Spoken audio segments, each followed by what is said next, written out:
Queridos amigos, buenas tardes, buenas noches. Soy el doctor Jorge Oblitas, médico internista, y ustedes están en Doctor O. Hoy vamos a tocar un tema importantísimo para todos ustedes y nos acompaña una doctora que tiene la misma especialidad que yo. Somos ambos internistas. Se trata de la doctora Giselle Cabrera. Ella nos va a hablar, con la que vamos a conversar además, sobre ACV, accidente cerebrovascular. Cómo reconocer antes de que suceda, cómo reconocer a tiempo para que los médicos tengan la oportunidad de salvar vidas y de que no queden secuelas. Doctora, buenas noches, gracias por estar aquí con nosotros. Buenas noches, doctor, un gusto estar acá presente, agradezco la invitación. Y sí, pues este tema evidentemente me ha parecido muy importante de socializarlo para que las personas puedan, ¿no?, identificar a tiempo, no pasar por alto, ya que es una emergencia médica y se puede, como usted ha mencionado, evitar secuelas. Exacto. El ACV, ABC, accidente vasculocerebral, también conocido como derrame cerebral, ocurre cuando el flujo sanguíneo al cerebro se interrumpe, ya sea por el bloqueo de un vaso sanguíneo, en el caso de ser un ACV isquémico, o la ruptura de un vaso sanguíneo, en el caso de ser un hemorrágico.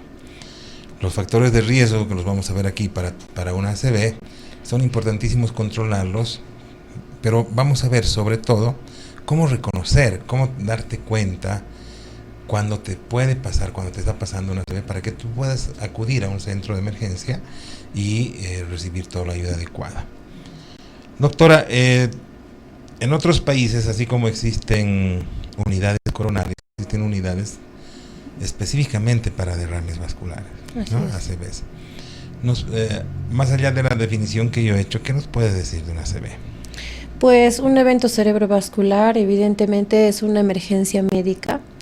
Tiene entre sus principales factores de riesgo, ¿no?, enfermedades cardiológicas como la fibrilación auricular, la hipertensión arterial, y es importante que los pacientes que ya tienen estos antecedentes principalmente tengan conocimiento de que están en riesgo de tener alguna vez esta patología que es el evento cerebrovascular o lo que comúnmente llamamos embolia cerebral, ¿no? Por eso es la importancia de reconocer a tiempo. Tenemos lamentablemente todavía déficit en nuestro sistema de salud. Si vamos a ir a un centro de salud de primer nivel que está cerca de nuestra casa, pues difícilmente vamos a contar con una tomografía, vamos a contar con un neurólogo, un neurocirujano que pueda atender de una forma, una atención rápida como merece un accidente cerebrovascular.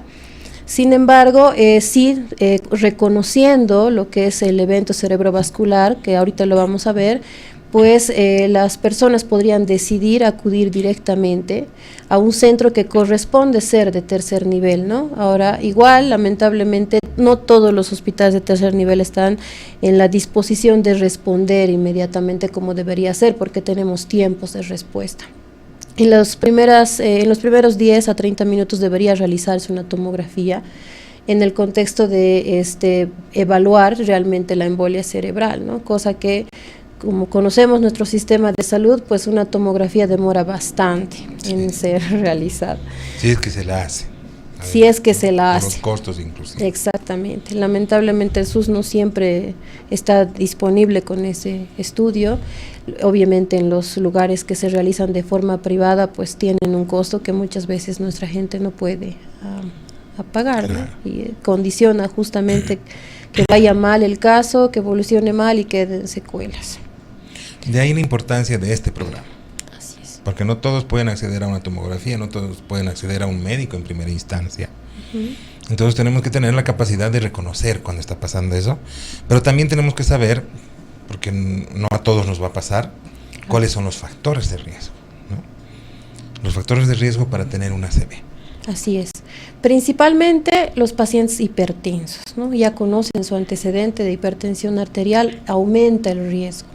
Los pacientes con fibrilación auricular, principalmente, pero en general todos los pacientes que tienen enfermedades metabólicas como la diabetes, ¿no?, los niveles de colesterol alto, obesidad, componen todo lo que es justamente un síndrome metabólico en el que también está la hipertensión arterial y pues tienen un riesgo extra a presentar en realidad cualquier evento tromboembólico en cualquier parte del cuerpo, ¿no? En esta ocasión estamos tocando que la presencia de ese émbolo a nivel del cerebro, de los vasos sanguíneos del cerebro, pero estos pacientes con esas enfermedades metabólicas tienen riesgo en realidad de hacer trombos en cualquier parte del cuerpo. ¿Cuál es el papel que juega la diabetes aquí? Muy importante, evidentemente la diabetes, como he mencionado, es parte de lo que es el síndrome metabólico, ¿no? Entonces, todo paciente con diabetes tiene ya un estado de inmunosupresión y ya en general está asociado a otras enfermedades como el colesterol alto, la presión alta, la obesidad. Hay un estado de inflamación continuo, crónico, que evidentemente aumenta el riesgo tromboembólico y puede sufrir infartos, accidentes cerebrovasculares, trombosis venosa, etcétera. Pero lo más importante de cualquier enfermedad metabólica es controlarla, ¿no? O sea, si el paciente está controlado, a pesar de que lamentablemente ha tenido el diagnóstico, hay un buen control dietético, ejercicio, medicación, cumplimiento de la medicación y de todo, probablemente disminuyamos el riesgo de estos eventos, ¿no? Pero si es que hay indisciplina de esa parte, aumentamos el riesgo. Por eso es importante esto que estamos hablando. Existen factores sobre los cuales nosotros podemos incidir. Así es. Una vez que se ha presentado la enfermedad, ya sea la diabetes, la hipertensión, las otras enfermedades metabólicas como la dislipidemia, etcétera, etcétera, el papel del médico es dar una medicación y el consejo necesario, el consejo dietético, el consejo epidemiológico, todo lo que nosotros les hablamos absolutamente todos los días, que a veces ni uno hace caso, ¿no? Pero lo importante de esto es que son factores sobre los cuales podemos nosotros incidir, y eso es muy importante que ustedes sepan, que podemos incidir en la evolución de la enfermedad. Podemos incidir cambiando los hábitos, haciendo ejercicio, tomando los medicamentos a tiempo, etcétera, etcétera. Y eso es lo importante de conocer los factores de riesgo. Así es. Y acudir a los controles, ¿no? Para verificar de que estamos controlando bien el azúcar, estamos controlando bien la presión, manejamos una dieta baja en carbohidratos, en grasas, en sal para los pacientes hipertensos, llevamos una vida, tratamos de liberarnos de lo que es el sedentarismo, y a veces no es necesario que dispongamos media hora para ir a trotar, ¿no? Si se puede un fin de semana, un feriado ideal, pero suficiente que, no sé, nos bajemos 3 cuadras antes de llegar a nuestra casa en el minibús, vayamos caminando, subamos las gradas. Subimos las gradas en vez de usar el ascensor, ¿no? Y pudiendo, poder encontrar la forma de asociar la actividad física a nuestro diario vivir. Y algo que juega un papel predeterminante acá es el estrés. Sí. El estrés también es un factor, lamentablemente, que desencadena un ciclo de hormonas, entre ellas el cortisol, descontrola la diabetes, descontrola también la presión.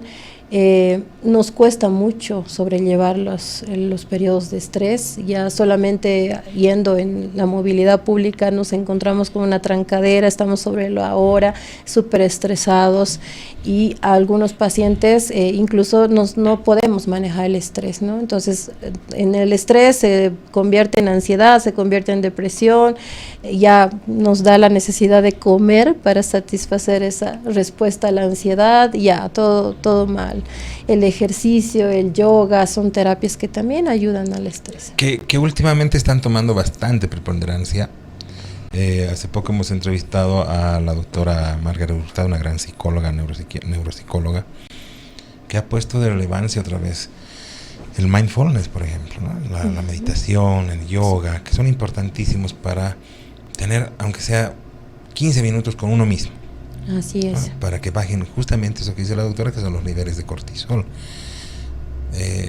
Yo en la consulta, a lo que más le tienen miedo muchas veces mis pacientes es a los corticoides. Me dicen, no, ¿cómo me vas a poner corticoides? Sí. Estás produciendo corticoides todos los días de tu vida cuando te estresas, cuando reniegas, cuando no manejas las emociones y demás, ¿no? Así entonces, es parte de eso. Otro papel, otro punto que es muy importante es el tabaquismo. Así es.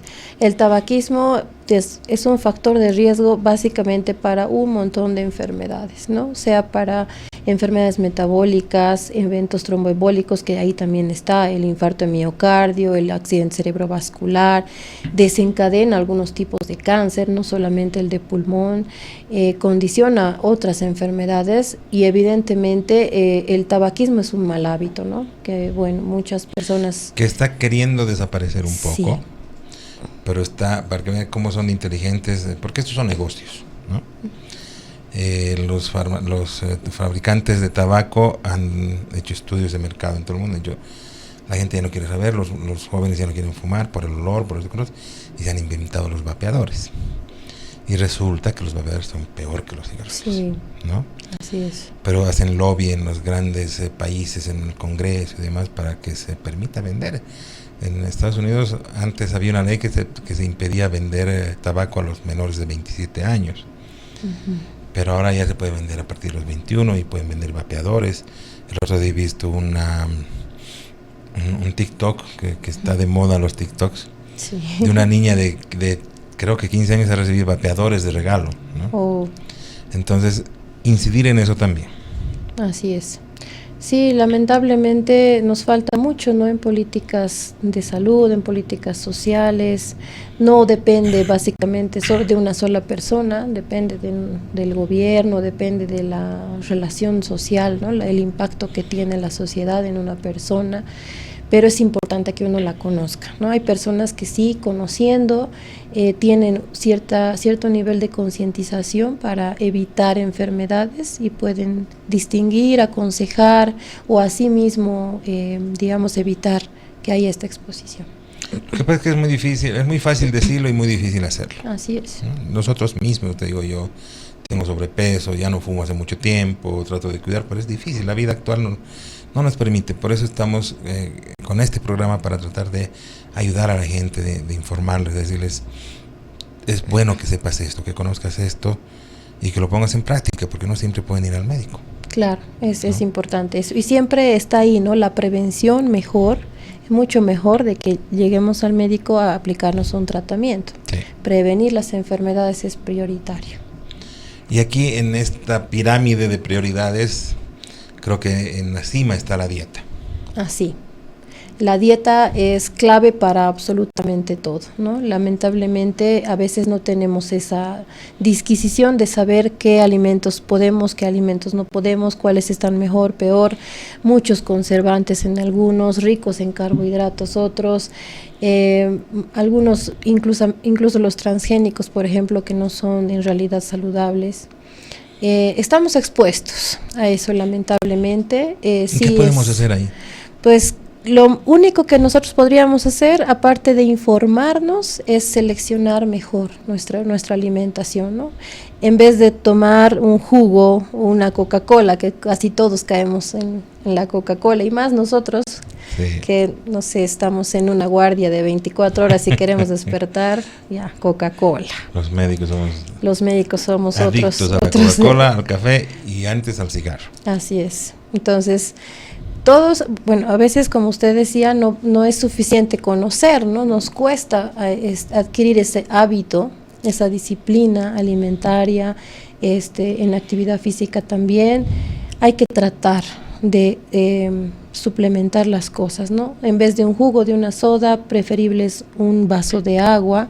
En realidad es lo único que nos va a hidratar. La Coca-Cola no nos va a hidratar, ¿no? ¿Verdad? Tenemos sed y Coca-Cola no nos estamos hidratando nada.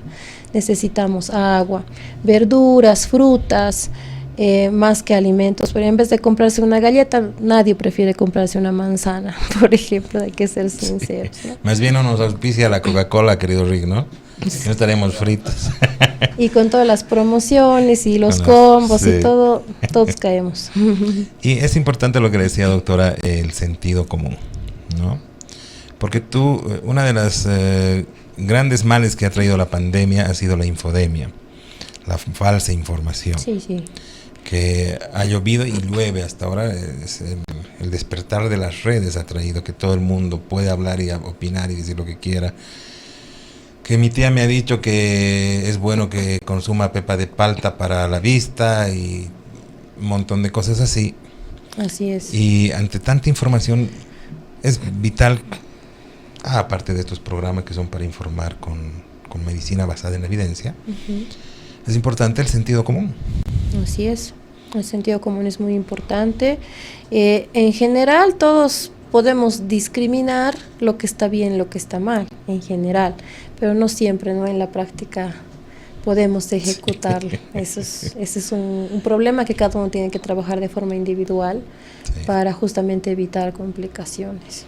Y le ponía la dieta ahí en el pedestal, en el lugar más alto, porque a su lado está el ejercicio. Sí.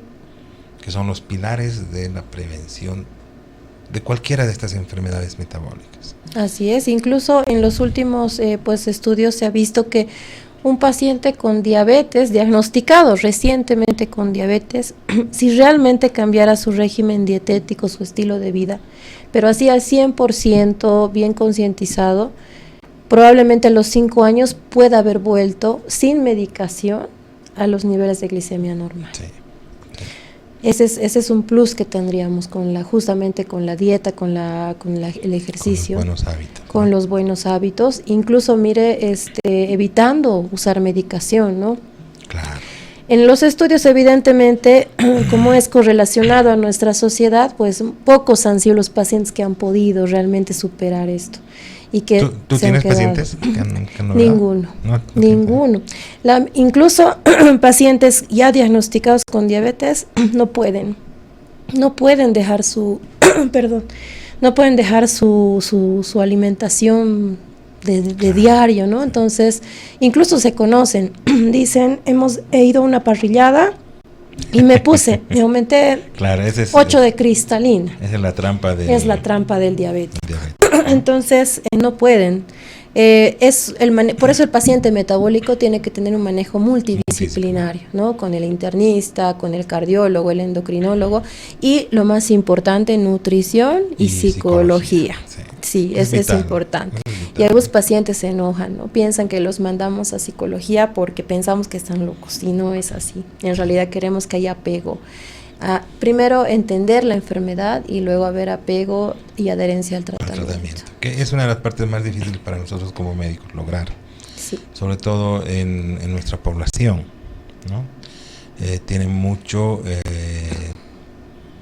estamos muy expuestos a la medicina natural, a la comadre, al amigo que ha tomado hierbas, sí. Y a la negación. No creen que tienen ¿cierto?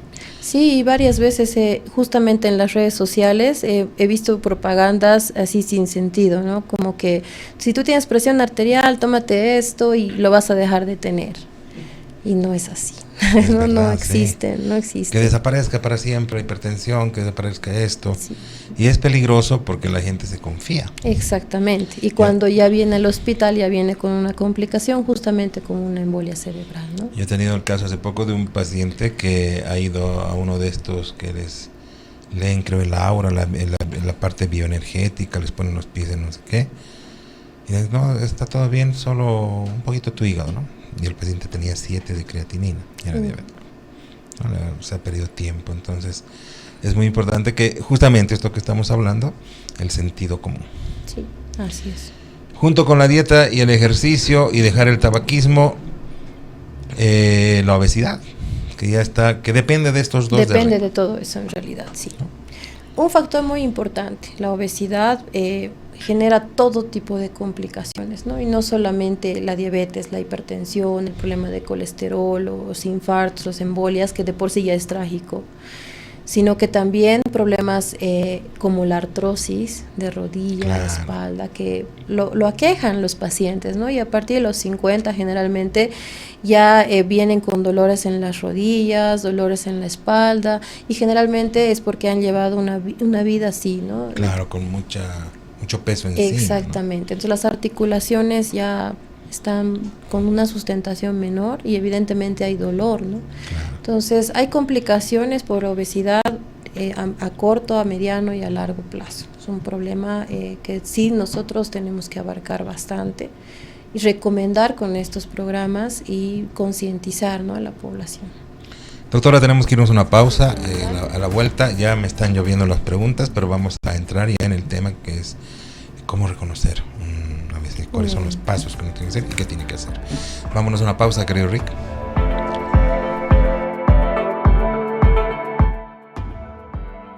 Tenemos la primera pausa acá en Doctor O con este consejo que seguramente a usted le interesa bastante, sí, porque la salud es lo primero.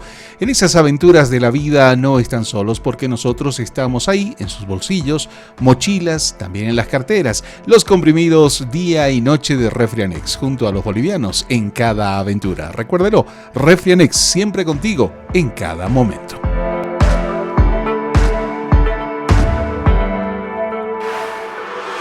Recuerde que usted puede también participar del programa de hoy a través del WhatsApp, el 762-05182, la línea habilitada para que usted pueda hacer sus consultas, sus preguntas y obviamente hacerlas llegar a nuestra invitada en esta oportunidad. Y también recuerde que nos puede seguir a través de las redes sociales. Estamos en Facebook, en Dr. Oblitas, también en nuestro canal YouTube, Transmedia Bolivia, donde no solamente tiene este programa en vivo, sino tiene la posibilidad también de revivir otros programas que, bueno, son parte de Dr. O, que va los lunes y miércoles a partir de las 19 horas. Primera pausa, volvemos en breve.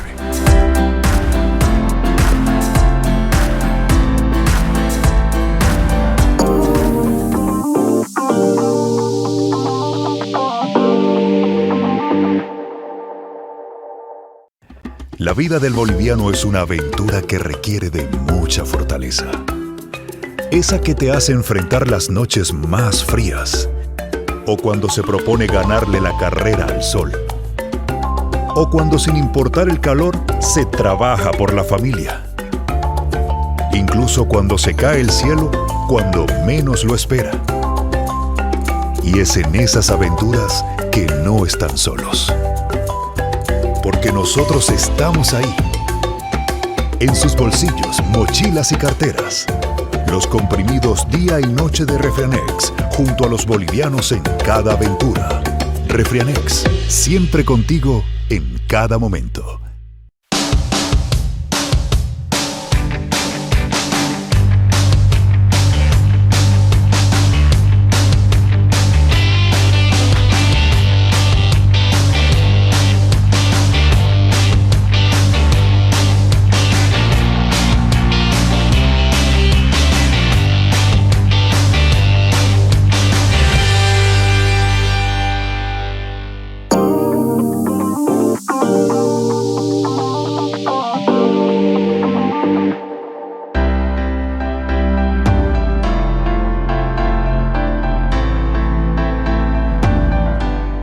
Este programa es posible, como siempre, entre otros, gracias a la colaboración de la Clínica Alemana, la Red de Salud Alemana, el Centro de Salud Alemana que está ahí en la zona sur, en Achumani, donde tienes 25 especialistas para cualquier problema de salud que tú tengas y 40 especialistas a llamado ahí en la zona sur, en Achumani.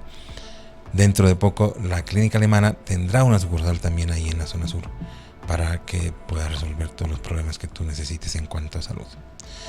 Nos encontramos con la doctora Giselle Cabrera, ella es médico internista, colega mía, con quien estamos hablando. Tenemos una charla espectacular sobre cómo prevenir y cómo reconocer un ACV, una embolia o un derrame cerebral. Esos son los nombres con los que se conocen. Habíamos hablado de las causas y más o menos a grandes rasgos cómo prevenirlas. Pero ya entrando en tema, doctora, ¿cuáles son los síntomas más comunes de un ACV? Podemos tener síntomas leves que no hay que pasarlos por alto justamente porque puede desencadenarse solamente un dolor de cabeza. Puede la persona sentir un adormecimiento en la cara, en un lado del cuerpo principalmente, en las manos, los pies. A veces uno lo pasa por alto y esto principalmente quiero hacer hincapié en el dolor de cabeza, ¿no? Los pacientes que son hipertensos principalmente sienten dolor de cabeza, se van a la farmacia y se compran un antihipertensivo. Sí. Un enalapril, un losartán. Exacto, y ojo que eso puede estar pasando por alto varias cosas, ¿no? Entre ellas justamente un evento cerebrovascular, embolia cerebral, que más comúnmente lo llamamos en la sociedad. Y pues, aparte del dolor de cabeza, reconocer ese adormecimiento de la mitad de la cara, de la mitad del cuerpo. Algunos pacientes solamente se van a poner confusos, De repente tú vas a estar, no sé, yendo a desayunar y vas a ver a tu abuelo, tu abuela o algún otro familiar en la cama que está todo confundido, no sabe qué decir, o de repente ya ni habla. Entonces la confusión también es otro de los síntomas que se pueden presentar en un evento cerebrovascular. La dificultad para hablar, ¿no? De repente te hace señas, te quiere decir algo, pero no puede hablar, se quedó sin habla. Es otro síntoma que hay que tener en cuenta, o que no te comprenda, no te entienda, ¿no?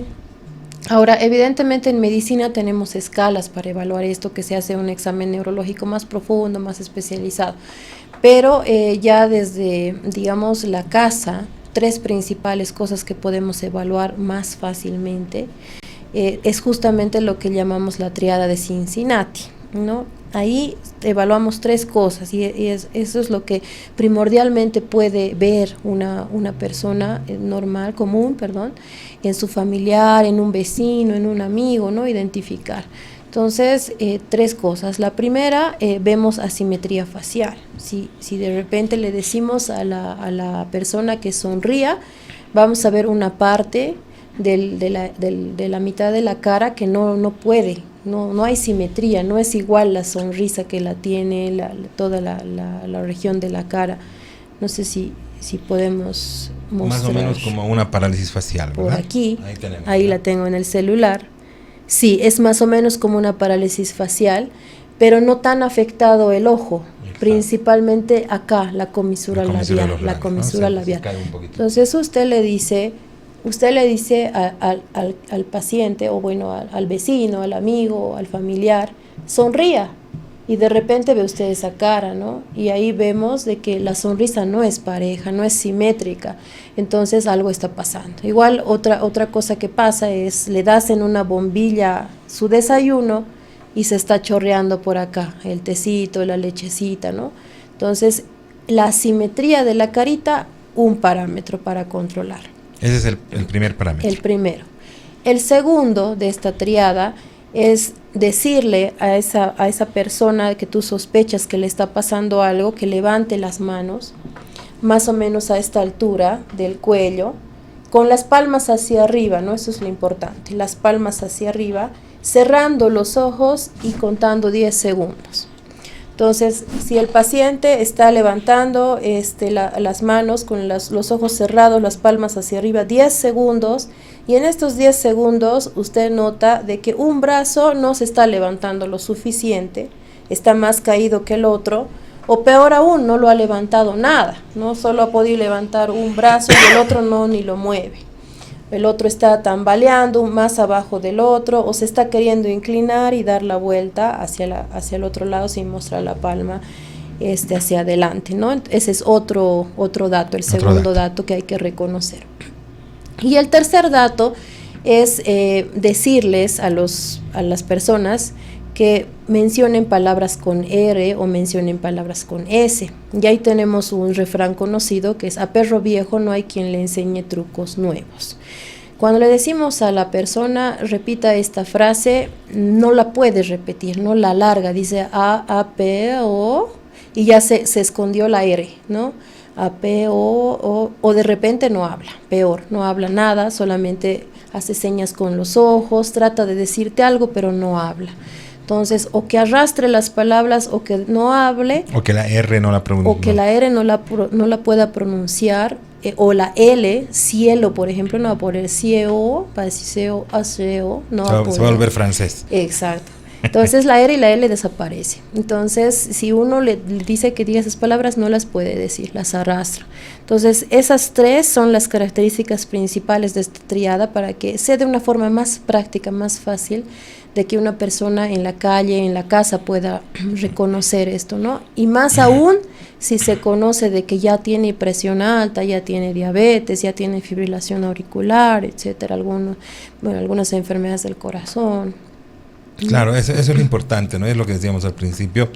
Si tú tienes cualquiera de estos factores de riesgo para una ACV, alguna enfermedad metabólica, alguna enfermedad cardiovascular, como arritmias, fibrilación auricular, obesidad, hipertensión, dislipidemias, sedentarismo, cualquiera de estos, y estás teniendo cualquiera de estos síntomas, es que estás en curso con una ACV. Así es. Entonces hay que reconocerlo, no pasarlo por alto. ¿Y habrán signos de advertencia? Principalmente esos tres, ¿no? Los que más se... Estos son cuando ya está ocurriendo. Esos son cuando ya están ocurriendo. Los de advertencia son los síntomas leves que habíamos mencionado, ¿no? Una cefalea o un dolor de cabeza puede empezar con un dolor de cabeza que de repente pasó y ya. Incluso tenemos en la clasificación de embolias cerebrales lo que es el accidente isquémico transitorio, en el que pasó sin darse cuenta, solamente un periodo de dolor de cabeza, de repente mareo, confusión, se quedó sin habla algunas horas quizás, pero recuperó espontáneamente.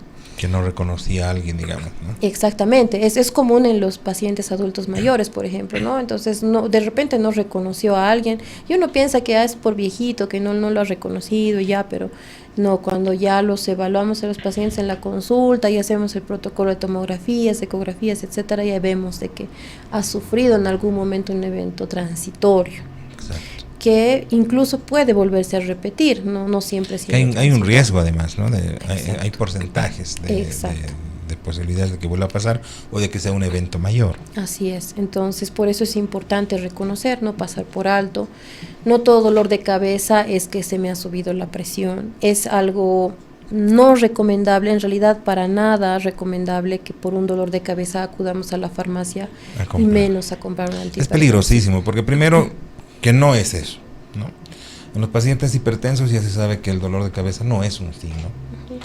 Ya están acostumbrados a esos valores de presión, su cabeza no reacciona, o sea, la masa encefálica no duele porque ya estás acostumbrado a esa presión, ¿no? Entonces es muy raro que a un hipertenso le duele la cabeza por culpa de la presión alta.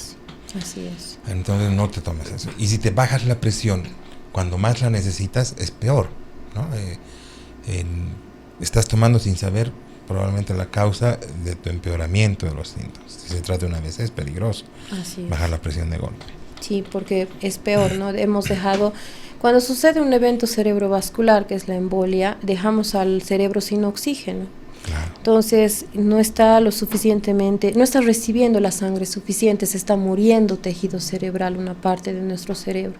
Y justamente lo que usted dice, doctor, pues añadir un antihipertensivo a ese dolor de cabeza que está empezando a manifestarse como embolia cerebral, es bajar la presión, bajar el flujo sanguíneo y aumentar y empeorar, ¿no? Que ese cerebro muera, vaya muriendo más. Entonces, eso es lo que no debemos hacer. Tenemos que reconocer primero estos tres principales, porque es una emergencia, ¿no? Estos tres que hemos explicado, esta triada que hemos explicado, es una emergencia, es para correrse al hospital y hacer todo lo que corresponde. ¿No? Tenemos que irnos a una pausa, otra vez. Y cuando volvamos le voy a hacer la pregunta que más me están haciendo en este momento, que es ¿cuánto tiempo tiene una persona para recibir tratamiento después de una ACV, después de reconocer los primeros síntomas? Y se las contestamos cuando volvamos. Tenemos que irnos a una pausa.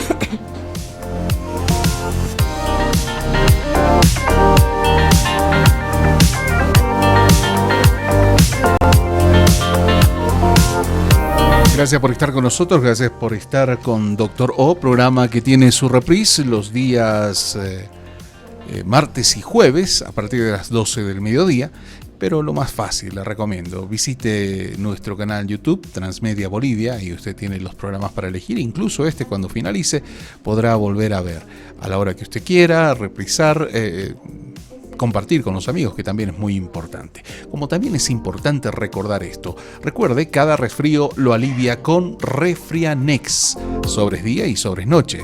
Sin estos rituales nada en la vida sería mágico. Refrianex, siempre contigo en cada momento.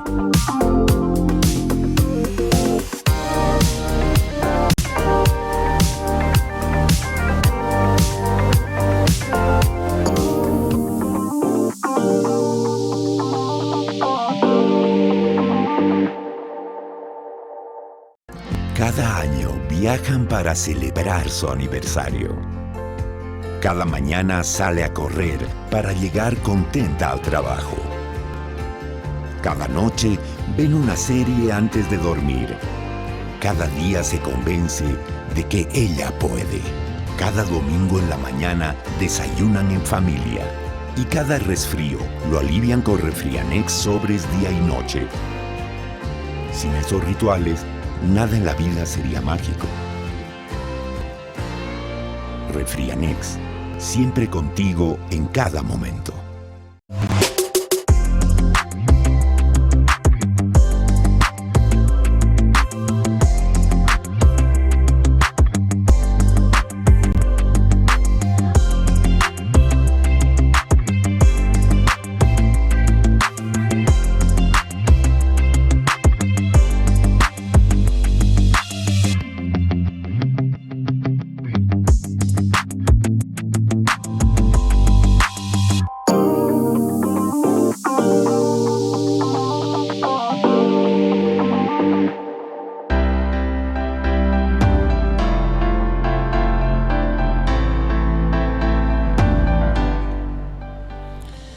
Nos encontramos con la doctora Giselle Cabrera, y es médico internista, con quien estamos hablando de cómo reconocer un ABC, una ACV, una embolia, un derrame cerebral, para que podamos determinar a tiempo. No se olviden que este programa llega a ustedes gracias también a la red de salud alemana, parte de la clínica alemana que se encuentra en la 6 de agosto, aquí en Sopocachi, la de siempre, con los mejores médicos, la mejor atención, con grandes avances médicos para ustedes, y ahora tienen una red de salud y un centro de salud en la zona sur en Achumani, donde tienen 25 especialistas para que puedan ustedes, para cualquier problema de salud que tengan, ser atendidos, y 40 especialistas a llamados en caso de que necesiten otras cosas. Doctora, le habíamos hecho una pregunta antes de irnos a la pausa. Una vez que aparecen estos primeros síntomas, que son llamados síntomas de advertencia de una ACV, ¿cuánto tiempo tenemos? Bueno, tenemos nosotros, ya existen en realidad, ¿no?, guías internacionales, ya se ha estudiado mucho lo que es la embolia cerebral. En realidad tendríamos primero como 30 a 45 minutos para realizar la tomografía, desde que se han identificado los síntomas. Y a partir de ahí, desde que se han identificado los síntomas, lo ideal es que se inicie terapia con fibrinolíticos la primera hora. Tenemos un chance hasta 3 y en algunos casos hasta 4 horas y media de todavía usar estos medicamentos fibrinolíticos, y en otros casos la terapia endovascular que se hace hasta las 6 horas, ¿no? Entonces de ahí la importancia de reconocer los síntomas y que las personas puedan acudir de forma emergente a un centro. Primero, donde se cuente con tomografía, y segundo, donde se cuente con un neurólogo, un neurocirujano o personas especialistas, que estén capacitados para estos procedimientos. Un poco complicado en nuestra situación, en nuestro país en realidad, porque generalmente uno va y rebotando de hospital en hospital, ¿no? Llega y le dice, me pasó esto, y con suerte te atienden en los 10 minutos que deben atenderte.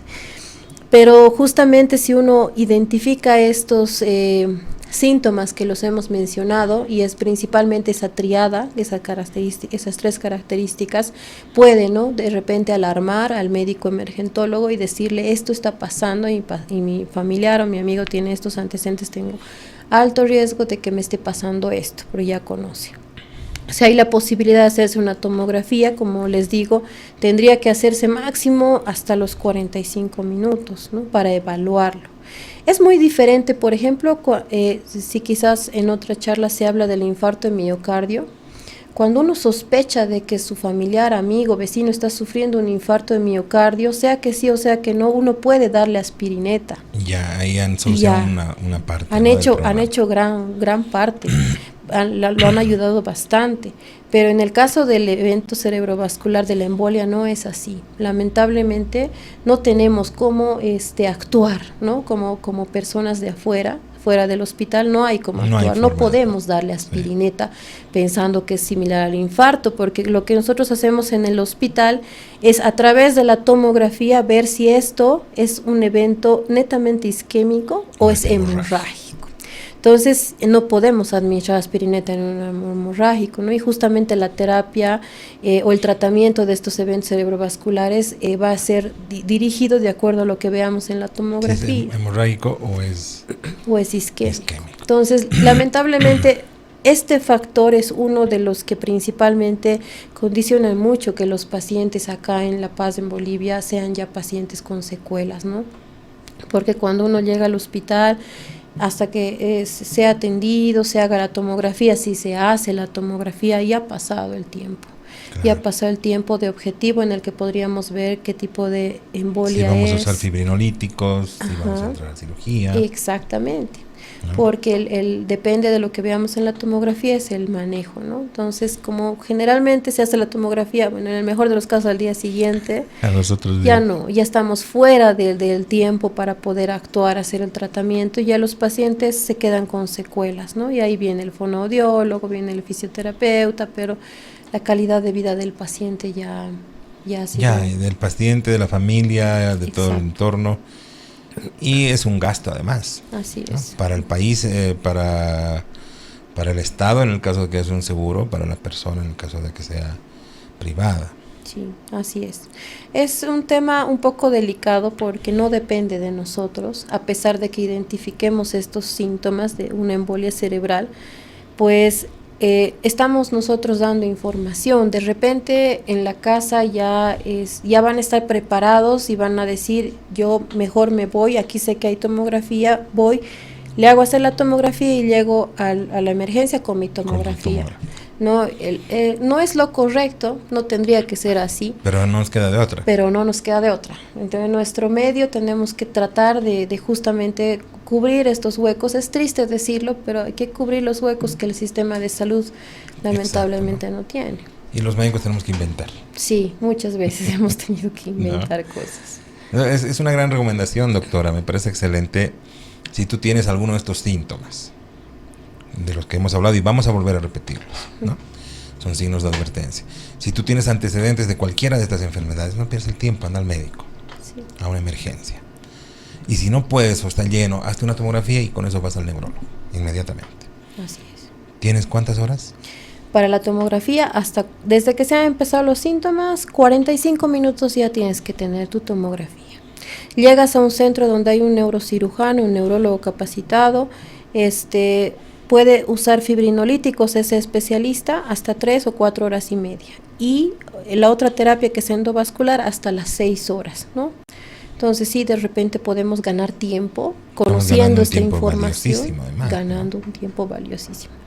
Sé que muchos no van a estar en la posibilidad quizás, pero los que sí tengan la información, quizás uno cuando ve a su familia o a una persona cercana, pues hace todo, ¿no? Es capaz de vender su casa, su auto, absolutamente todo, pero si lo sabe, porque si no lo sabe, lo ignora, y de repente cuando ya pasó todo, uno dice, pues si hubiera sabido, lo hubiera hecho así.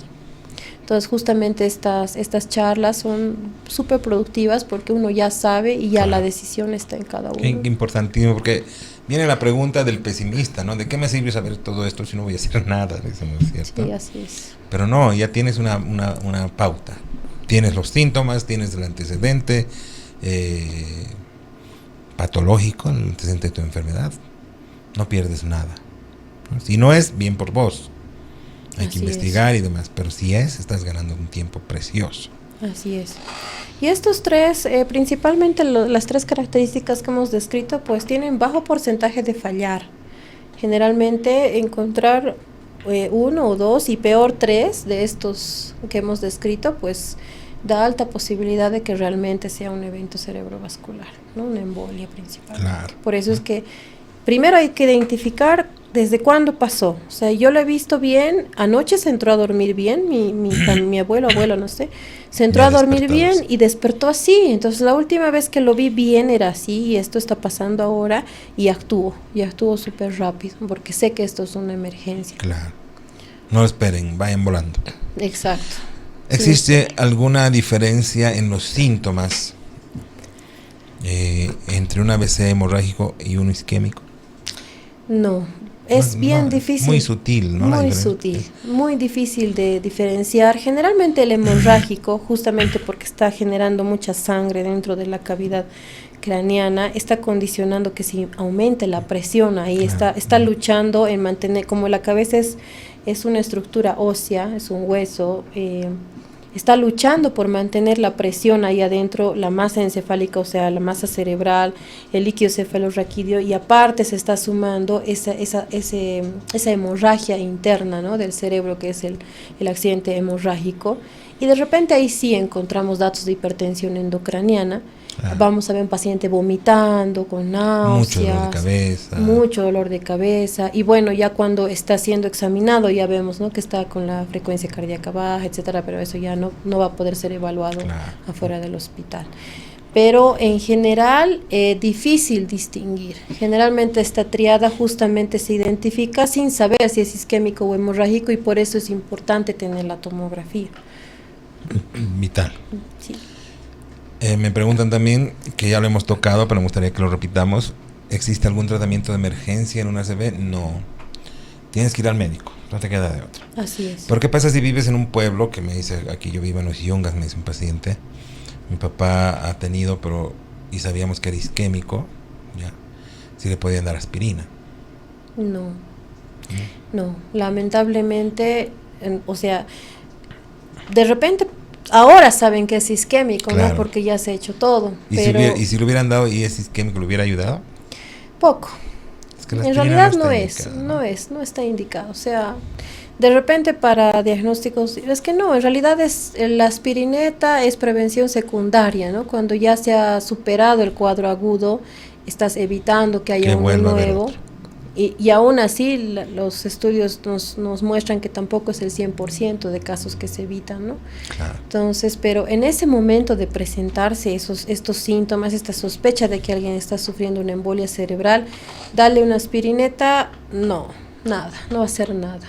Aunque sea isquémico, no va a hacer nada. 1, y 2, si es hemorrágico, es peor.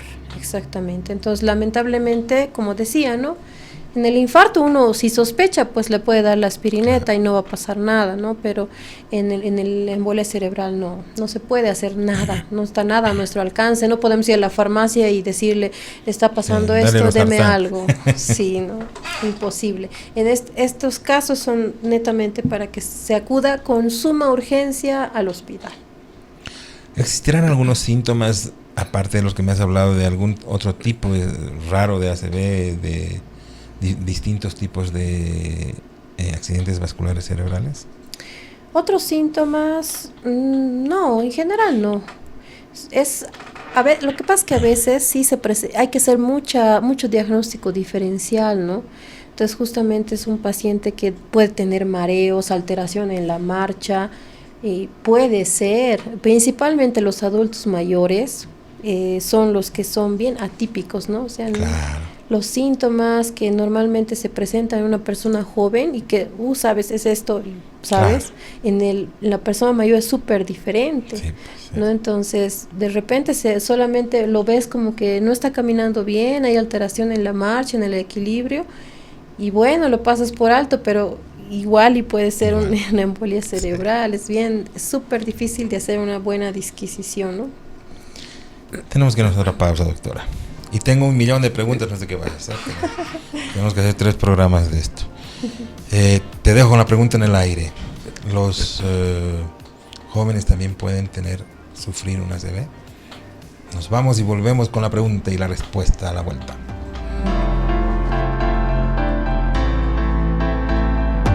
Estamos en la recta final de Doctor O, últimos minutos, aprovéchelos, no se pierda el siguiente segmento. Tampoco se pierda esta recomendación que siempre hacemos acá en el programa.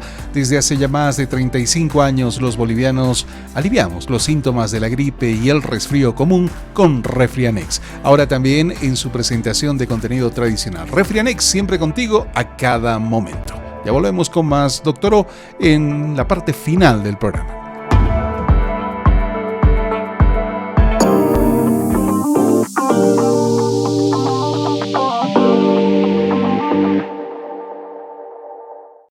Desde que terminó el carnaval, nos estamos preparando para el siguiente año. ¡Vamos, chicos! Desde que recuerdo, en casa comemos marraqueta con café. Desde que mi abuela me contó la historia de mi ciudad, cada año pintamos la casa de blanco. Y desde que los viñedos empezaron a dar frutos, los compartimos con los amigos. Una vez al año nos reunimos con mi promoción para disfrutar un buen chicharrón. ¡Sílvase! Decidí seguir los pasos de mi bisabuelo desde que él empezó con el negocio de la castaña. Desde antes de la colonia, servimos nuestra calapurca con una piedra caliente. Y desde que mi tío me enseñó, soy el churrasquero oficial de cada fin de semana.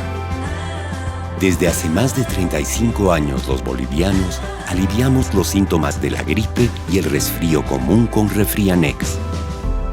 Y en su presentación de comprimidos tradicionales. Refrianex, siempre contigo, en cada momento. No te pierdas Infómanos de lunes a viernes a las 15 horas. Infómanos por Melodía, la mejor radio latina, y por www.transmedia.com.bo. Infómanos.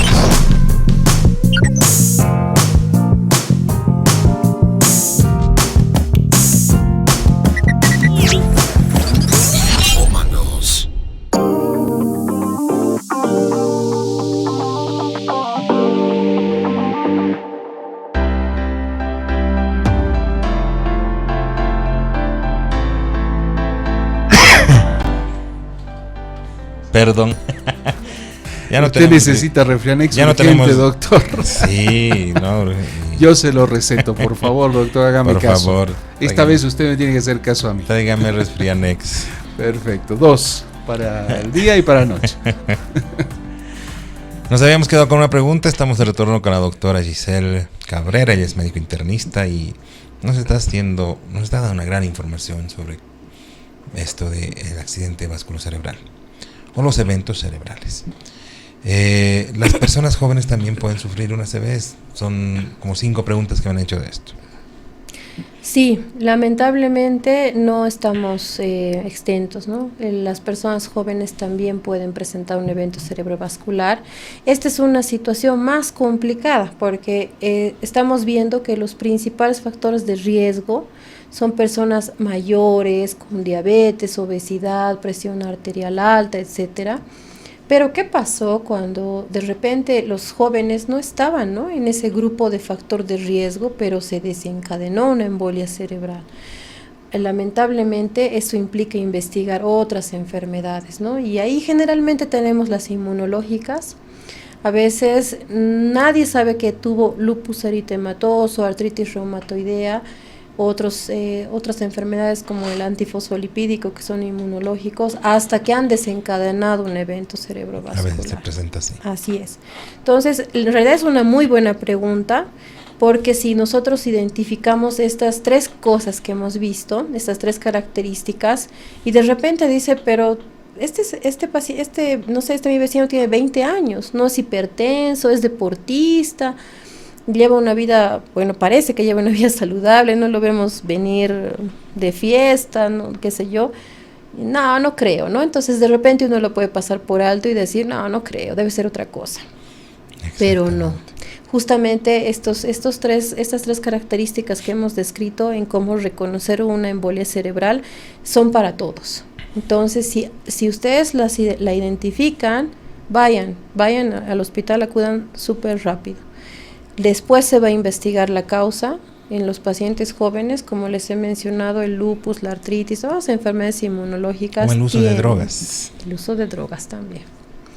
El uso de drogas es, otro factor importante, ¿no?, para desencadenar eventos cerebrovasculares. Y entre otras, ¿no? Hay varias que de repente la incidencia de esos casos no es tan abundante. Pero puede ser. Pero puede ser. Y eso es lo importante, que se reconozca, porque ya su médico va a dedicarse a investigar el por qué ha presentado una embolia cerebral, ¿no?, siendo que no tiene los otros factores de riesgo que hemos mencionado. Pero se identifica corriendo a la emergencia. Siempre. Tenemos el caso de este gran cantante Cerati, ¿no? Gustavo Cerati, así es. Evidentemente joven, y presentó, ¿no?, un evento tromboembólico. Nos hacen otras preguntas desde Santa Cruz. Me dicen, ¿cuál es la importancia de controlar el colesterol en la prevención de ACVs? Muy importante, ¿no? Tanto para infarto de miocardio, enfermedad tromboembólica, accidente cerebrovascular, todo lo que corresponde a esto tiene un componente principal. Nosotros llamamos riesgo cardiovascular, ¿no? Entonces, un paciente con riesgo cardiovascular, aparte de la diabetes, del tabaquismo y todo, necesita tener un control del colesterol. Hay diferentes tipos de colesterol. Cuando sus médicos le van a pedir un perfil lipídico, van a identificar, ¿no? Hay colesterol bueno, hay colesterol malo, y principalmente en el colesterol malo vemos lo que es el LDL, los triglicéridos. Justamente en los últimos artículos hemos visto que la hipertrigliceridemia no es un factor aislado, no es que no condiciona riesgo cardiovascular, sí se ha visto, ¿no?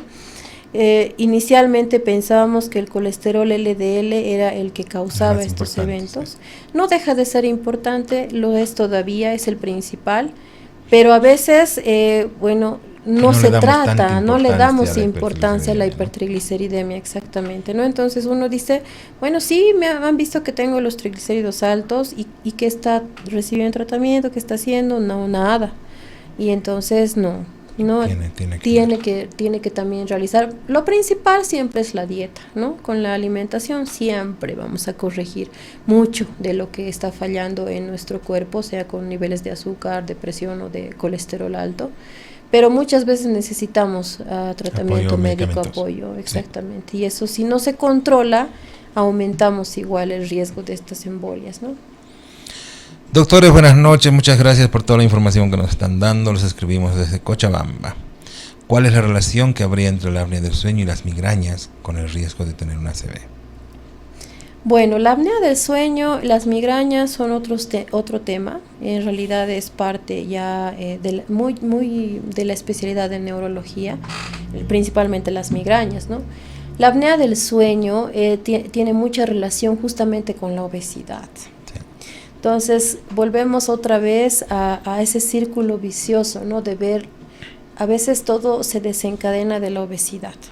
Con la obesidad tenemos el colesterol alto, se suma la presión alta, se suma la diabetes y ahí se suma la apnea del sueño. Entonces, evidentemente, la apnea del sueño causa otras complicaciones. Hay una disminución de aporte de oxígeno al cerebro.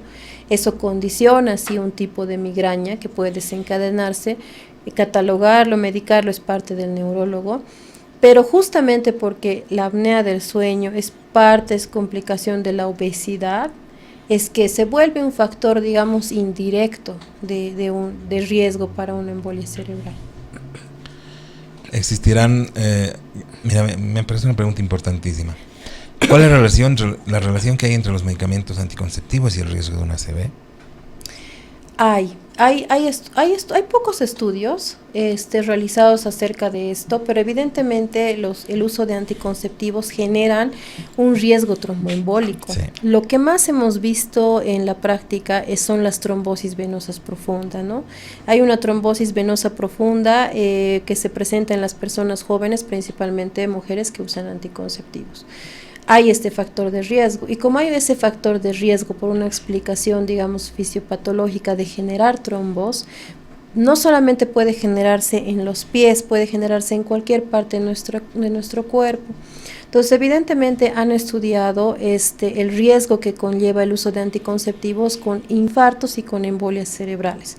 No ha sido tan prevalente como la obesidad, la hipertensión, la fibrilación, pero sí hay un pequeño porcentaje que lo ha presentado, ¿no?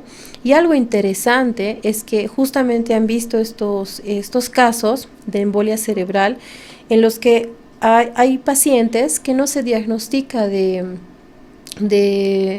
cardiopatías congénitas, hay pacientes que pasan normal una vida escolar, de repente en educación física han tenido desmayos, etcétera, que han pasado de ser percibidas, pero de repente ya en la edad que han presentado trombosis y etcétera, hacen un examen cardiológico y ven una comunicación interauricular, ¿no?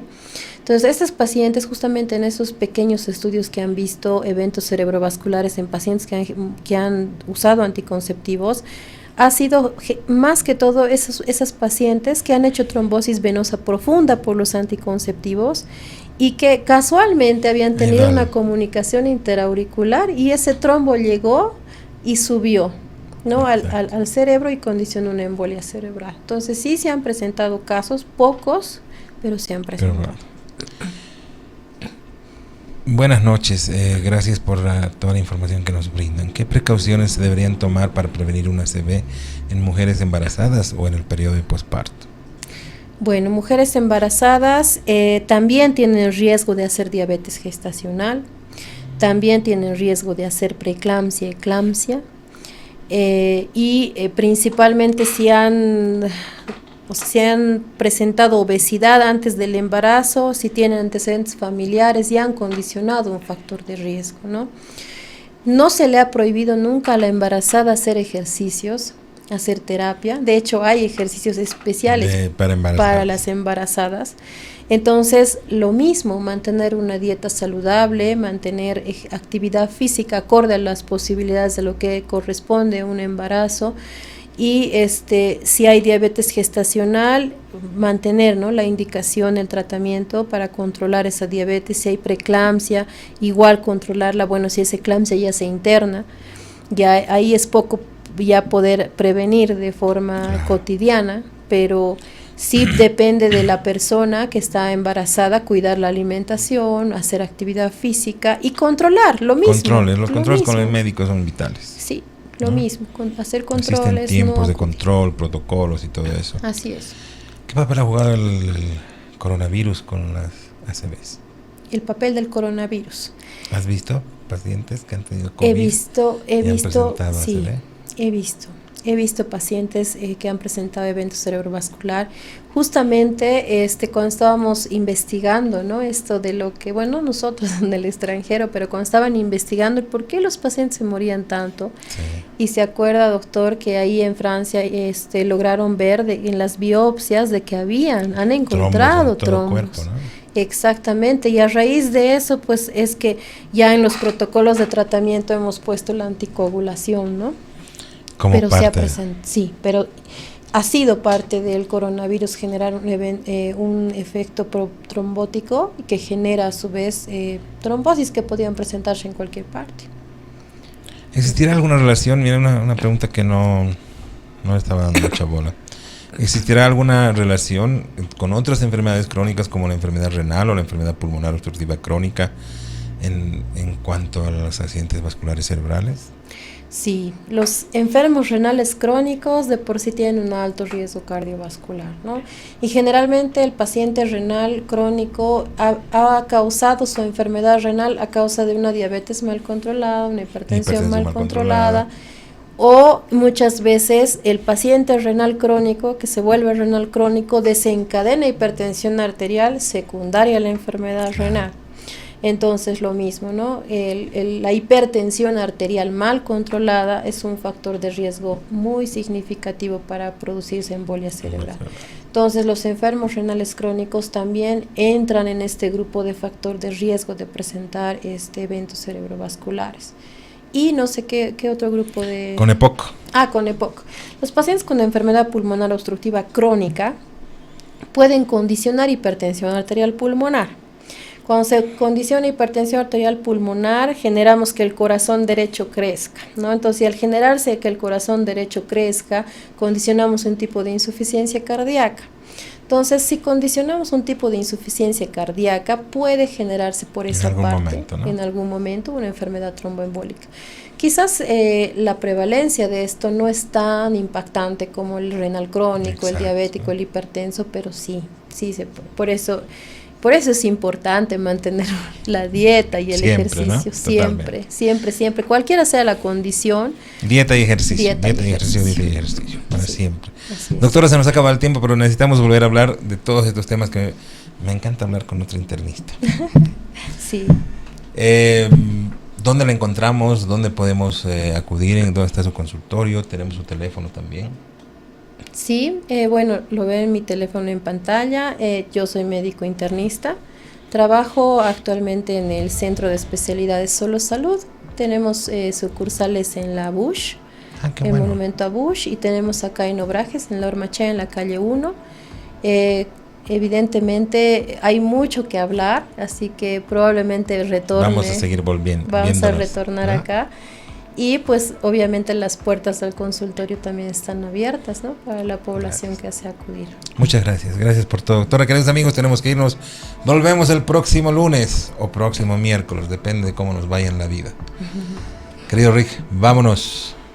Nos vamos con Resfrianex, doctor. Resfrianex urgente porque me estoy resfriando.